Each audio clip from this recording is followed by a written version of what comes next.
Welcome to the second part of the cash in cash equivalent. This is the part 2. So in this part 2 of the cash in cash equivalent, we will learn about bank overdraft. We will learn about compensating balance. We also gonna learn about stale checks and petty cash fund. Also, we're gonna learn about cash overage and cash shortage. So let's start with a bank overdraft. What is a bank overdraft and how do we create a bank overdraft? When a company draws a check more than the amount in the account balance, it creates a bank overdraft. Generally, in the Philippines, bank overdraft is not permitted, but it does happen. So when it happens, you have to know, as an accountant, you have to know what to do. So 2 things you have to remember on the bank overdraft. Is the bank overdraft from a same bank, or is the bank overdraft from a different bank? So let's see. So if the bank overdraft is from a different bank, okay, 2 things you have to remember too. Again, is the amount material or is the amount immaterial? So the bank overdraft is from a different bank. You have to remember, is the amount material or is the amount immaterial? Now, the materiality principles or the materiality of an amount depends on your judgment as an accountant in real life. But in the actual exam, the problem will tell you whether the amount is material or immaterial. Okay? If the amount is material, then we cannot offset the amount. All right? So what do we do if we cannot offset the amount of the bank overdraft? Then we are going to recognize that, or we are going to report that amount as liability. All right? Now, if the amount is immaterial, the bank overdraft amount is immaterial and it's from a different bank, then we can offset the amount.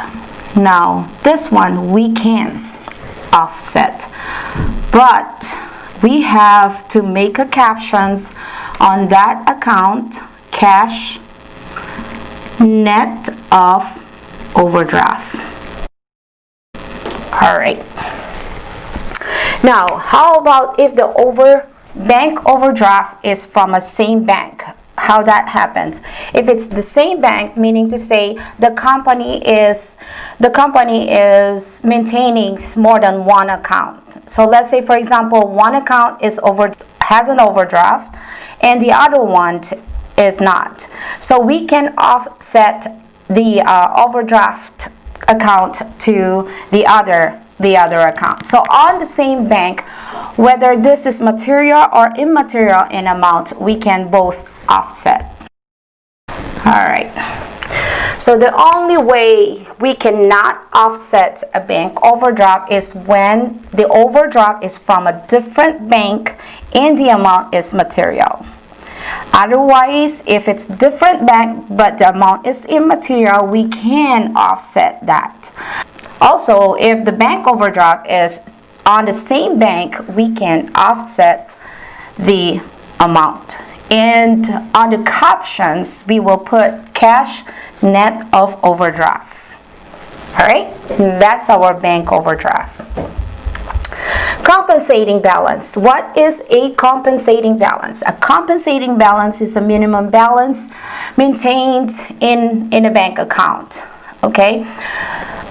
Usually, we create a compensating balance when a company borrows some money in a bank, and the bank requires the company to maintain a minimum amount in the account. That is called compensating balance. So it creates that compensating balance from that borrowing of the money. All right, on compensating balance, how do we account the compensating balance?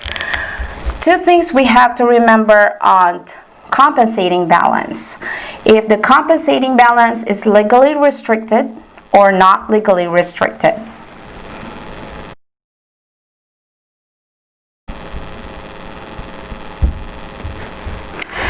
So, if the compensating balance is legally restricted or not legally restricted. So what do we do if it's legally restricted? So if this compensating balance or this amount of cash is legally restricted, we can classify this either short-term or long-term. That depends on the loan or the amount borrowed from the bank. If for short term or if it's from long term. So if this loan that creates the compensating balance is for short term, then we classify this as current asset. All right. Or if it's a long term, then we classify this as non-current asset. All right, and the cash account is captioned cash held as compensating balance. That's your caption. All right, that's how we account for our compensating balance. Now, we'll talk about stale checks. When do we call a check stale? When a company draws a check and delivers to the payee, and the payee hasn't gone to the bank to encash the check for 6 months, this check is called stale checks. Okay? So what do we do with the stale checks? How do we account for the stale check? Two things you have to remember. If the stale check is material in amount or the stale check is immaterial in amount.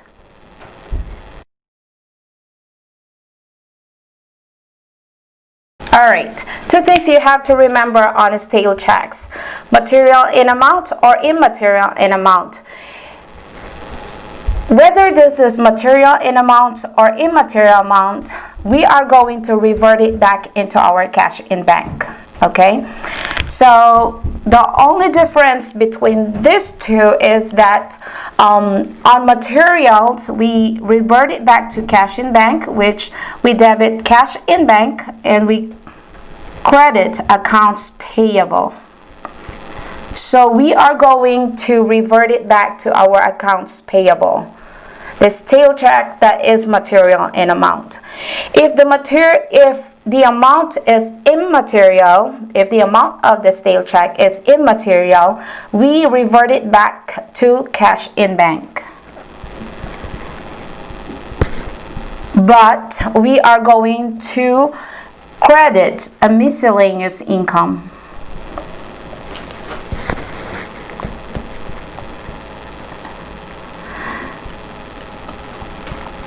All right. This is your bank overdraft, compensating balance, and a stale checks. You have to make sure how we account for each of this, okay? Because in the actual exams, it might give you a bank overdraft. Then you have to analyze, is it material or immaterial? Is it on different bank or the same bank? If you are given a compensating balance, what do you do? Is it a legally restricted or not legally restricted? By the way, not legally restricted, we are going to classify this as cash. Sorry. Not legally restricted, meaning to say it's unrestricted. Remember the cash that we discussed, or we learned that the cash, to be able to classify that as cash, it should be unrestricted. So this compensating balance is not legally restricted, meaning to say it's unrestricted. Then we are going to classify that as cash. And stale checks. So if it's material or immaterial, both we will revert it back to cash in bank, but the difference is when it's material, we credit the accounts payable, and if immaterial, we credit the miscellaneous income. And this is one part. All right, now let's talk about petty cash fund. What is a petty cash fund? A petty cash fund, this is a small amount of cash segregated by the company in payment of the company's small expenses. So how do we account for the petty cash funds? Usually there's one person that takes care of the petty cash fund or handles the petty cash fund, and this person is called petty cash custodian. Okay, so how do we account this petty cash fund? We have two methods or two systems that we use in accounting for petty cash funds. So the company either used what we called impress fund system. These are the two methods or two systems that we use in accounting for petty cash funds. It's either we use impress fund system or fluctuating fund system. So let me draw a column right here.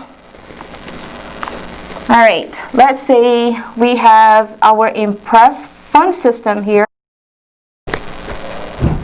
and our fluctuating, and we'll put our transactions right here. All right, my purpose of showing you, putting a columns on this, is to show you the difference, the comparison, the difference and the similarities of the journal entries using these two methods. The journal entries of each transactions using the impress fund system or using the fluctuating fund system. But before we jump into the journal entries using the two methods, let me give you an examples of the expenses where we take that money from our petty cash fund.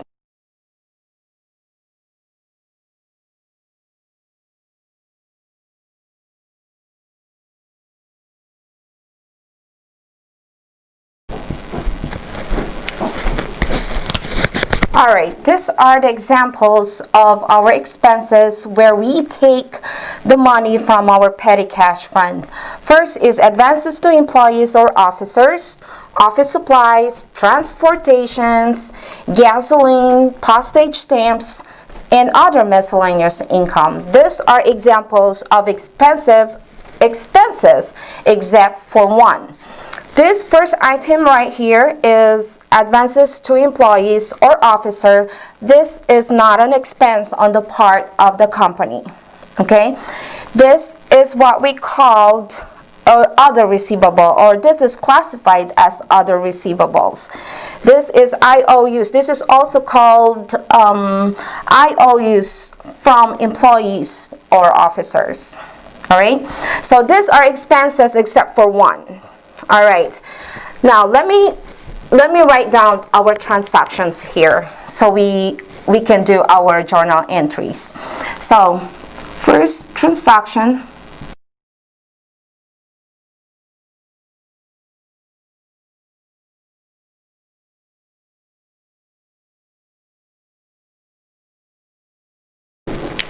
all right, these are the transactions that involves the account petty cash fund.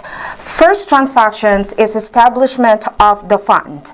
So what is our journal entry when we establish that fund? Whether we use impress fund system or we use fluctuating fund system, our journal entries is the same. So we debit, our entry will be debit to petty cash fund for the amount and credit to cash in bank. The same way with the fluctuating fund system, we debit petty cash fund and we credit cash in bank. Alright, so whether you use impressed fund system or fluctuating fund system, your entry will be the same. Now, the second transactions, disbursement. What is a disbursement? A disbursement is when the petty cash custodians takes the money from the petty cash fund to pay small expenses. So that's what we call disbursement. So under impressed fund system, when custodians disburse money, the custodians will enter what we call memorandum entry. What is a memorandum entry? A memorandum entry is a short message entered into the general journal. This is not a complete journal entry because it doesn't have a debit or a credit entry. So memorandum entry. Under fluctuating fund system, on the other hand, when a custodians or a petty cash custodians disburse a money or disburse a cash in payment for a small expenses, the custodian will enter a journal entry. So entry is debit to the expenses and credit to petty cash fund. So you see, this is one of the differences between the two methods is when a custodian disbursed the money under impressed fund system, the student only makes a memorandum entry. Under fluctuating fund systems, the custodians will enter the journal entry, and the entry is debit to expenses and credit to petty cash fund. As you can see, the fluctuating fund system, the amount of petty cash fund is fluctuating because we credit the petty cash fund. Under impressed systems, we still have the amount of the petty cash funds that we established. Now, third transaction is replenishment. What is a replenishment? A replenishment is when you recharge your petty cash fund. So you put more money on the petty cash funds. So that is replenishment. Under impressed fund system, the entry will be debit to expenses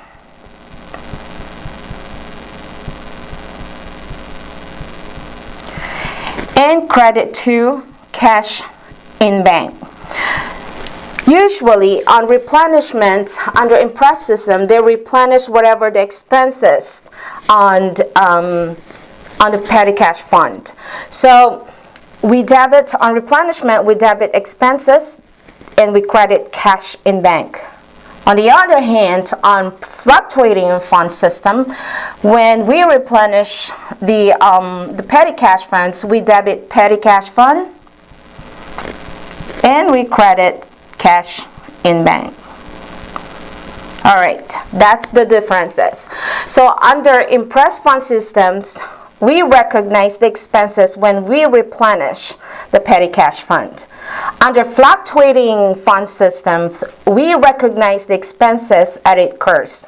So when we have the expenses, we record that right away on fluctuating fund system.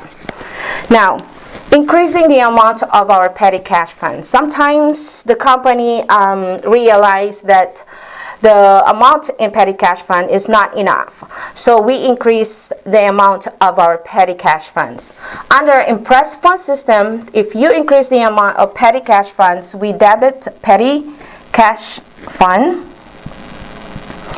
and we credit cash in bank. All right. Same way with the fluctuating fund system. We debit petty cash fund and we credit cash in bank.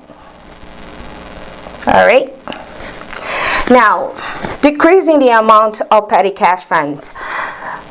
The company realized that the amount in the petty cash funds is too much. Okay, so we have to decrease the amount of petty cash funds so we can use it for something else. So if we decrease the amount of petty cash funds under impressed fund system, we debit cash in bank and we credit to petty cash fund.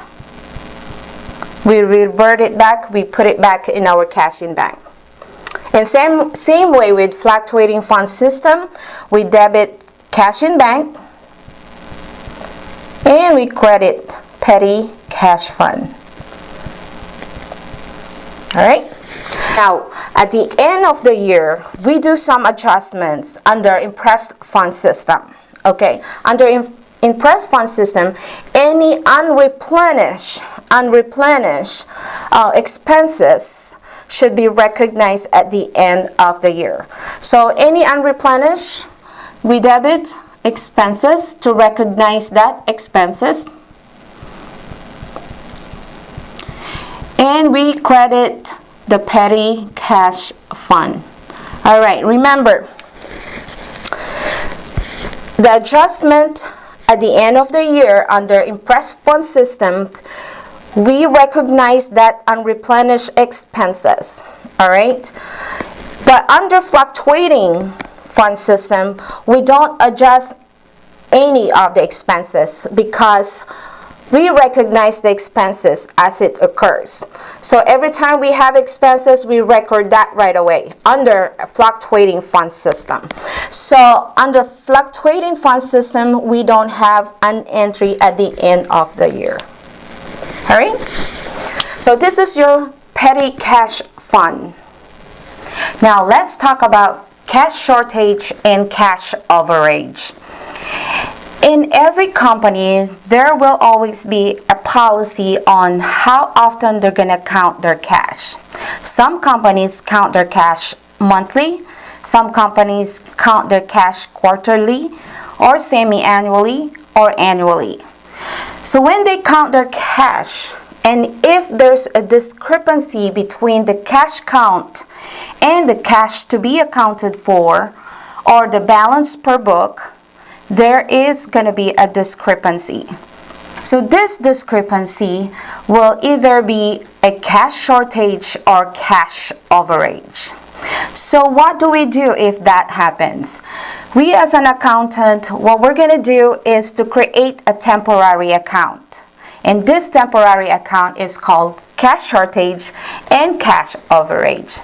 So on cash shortage, it happens when the cash count is less than the cash to be accounted for, or the cash balance per book.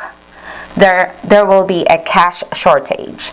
So when that happens, we are going to enter a journal entry, debit to cash shortage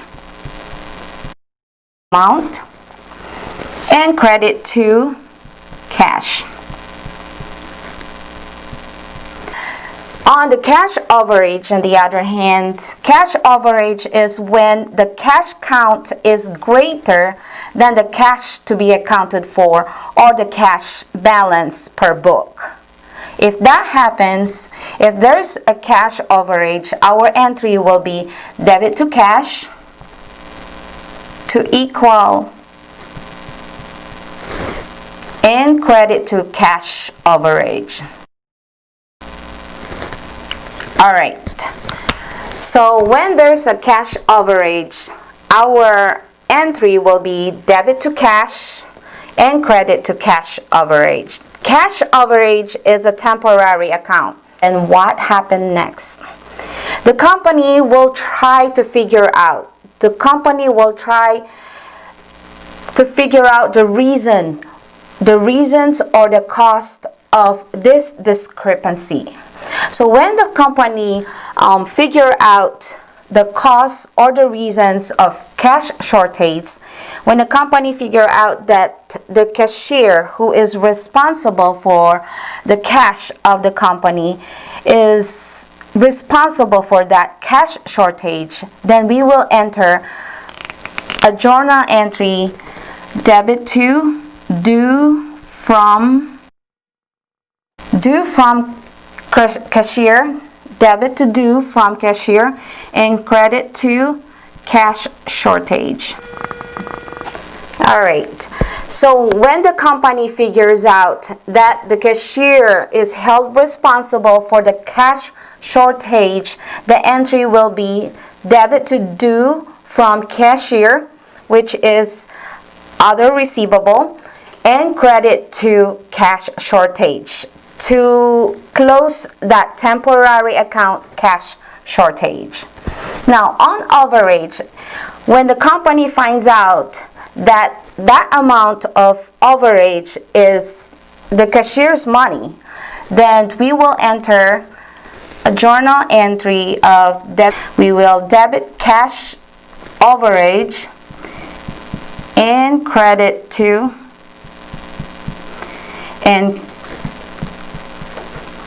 and credit to payable. All right.